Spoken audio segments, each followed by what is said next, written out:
United Urdu news में आप तमाम का खैर मकदम है।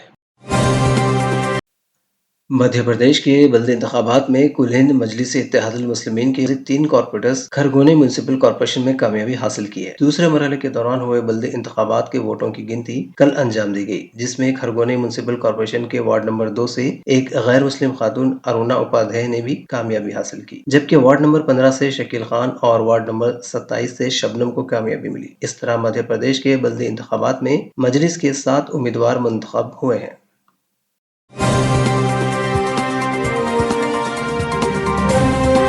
हमारी हिम्मत अफजाई के लिए इस चैनल को सब्सक्राइब करिए, वीडियो को लाइक करिए और शेयर करिए।